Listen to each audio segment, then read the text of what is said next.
Good morning, listeners of Hot Topic and Fresh News. Today, August 10th, 2024, we're covering a distressing development from Gaza City. An Israeli airstrike has tragically hit a school, resulting in the deaths of at least 93 people, including children and women.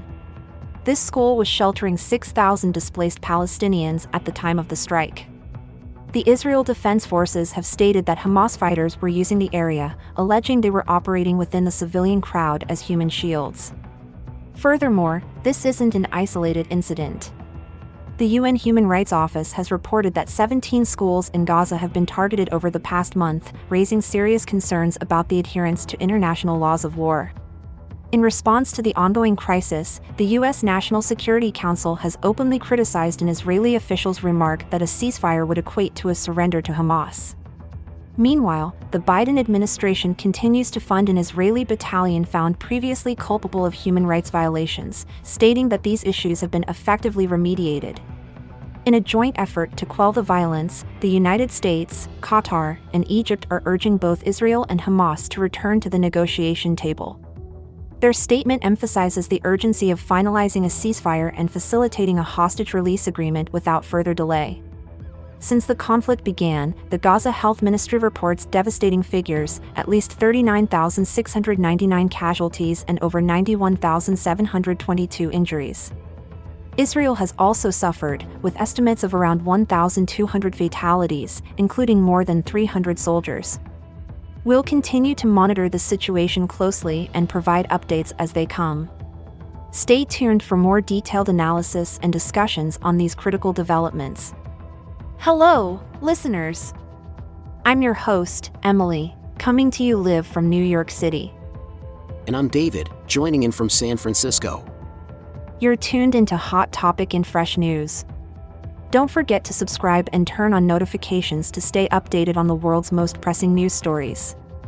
Straight to the hot topics.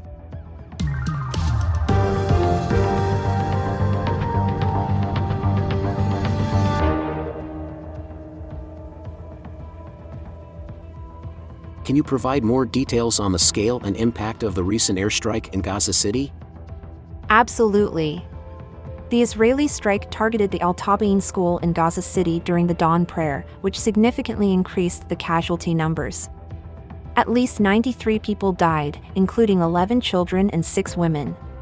The school was sheltering 6,000 displaced Palestinians, making this attack particularly devastating. What justification did the Israel Defense Forces give for this strike?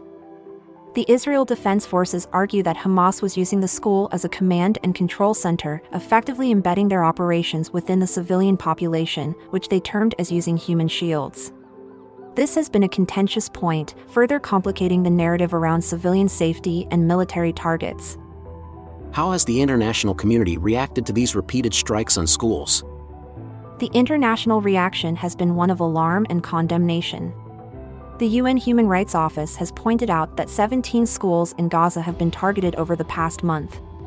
They've suggested there's been a failure to comply with the principles of distinction, proportionality, and precautions, which are fundamental to international law in conflict zones.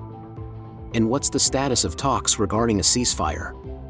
The U.S. National Security Council has been particularly vocal. Spokesman John Kirby criticized Israeli Finance Minister Bezalel Smotrich's remarks that a ceasefire would be akin to surrendering to Hamas. Kirby called these comments outrageous and absurd, emphasizing the need for compromises on both sides to achieve peace. On a personal note, it's crucial to recognize the profound human cost of these operations.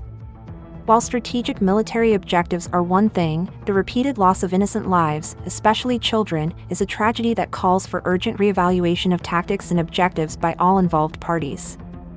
But isn't it possible that without such measures, the threat from hostile groups could escalate? While security concerns are legitimate, it's vital to ensure that the response does not indiscriminately affect civilians. The principles of international warfare exist to prevent such extensive collateral damage. It's about finding a balance that protects lives on all sides. I see your point. I apologize for my earlier skepticism. It's clear that navigating these issues requires a nuanced approach, far beyond simple military tactics. The United States, along with Qatar and Egypt, have stepped into the fray. What are they hoping to achieve with the upcoming negotiations? Their main goal is to broker a ceasefire and facilitate a hostage release agreement. The joint statement emphasized the urgency, noting that there's no further time to waste. The negotiations are set to resume on August 15th, with a clear message that delays are unacceptable at this critical juncture. What's the stance of Israeli leadership regarding these talks? Israeli Prime Minister Benjamin Netanyahu's office confirmed that Israel would send a delegation to Cairo or Doha to finalize the details of the framework agreement. This shows a willingness, at least in public, to engage in talks and potentially move towards a resolution. And has there been any response from Hamas regarding this development? As of now, Hamas has not given a formal response to the announcement of resumed negotiations. This silence could be strategic, or they could be taking time to formulate their position given the new dynamics. Turning our attention to the human toll, the numbers are stark. The Gaza Health Ministry reports that 39,699 people have been killed and 91,722 injured since the war began. Most of the deceased are reported to be women and children, which highlights the devastating impact on civilians. How does Israel view the casualties on its side? Israel has disclosed that about 1,200 people were killed in Hamas's October 7 attack, including more than 300 soldiers. Additionally, 329 soldiers have been killed since the commencement of their military operations in Gaza. These figures paint a grim picture of the conflict, illustrating the severe human cost on both sides. It underscores the need for a sustainable peace process, which hopefully, the upcoming talks might initiate. Thanks for tuning into Hot Topic and Fresh News today. We delved deeply into the ongoing situation in Gaza, providing updates and analysis on the tragic events and international reactions. Your engagement is crucial to us, so don't forget to subscribe, activate notifications, and share our discussions with friends and family. We cherish every comment and like as they help us grow and improve. Absolutely. And hey, make sure you're around for our next episodes. We've got some intriguing topics lined up that you won't want to miss. And remember, we're here daily, giving you the best breakdowns and insights. Who knows what's next? But it's sure to catch your interest, maybe even a few laughs and surprises along the way. We're deeply thankful for your attention and participation. Looking forward to having you with us next time as we continue to explore the critical issues affecting our world. Yeah, your insights through comments do make our discussions richer. Keep them coming.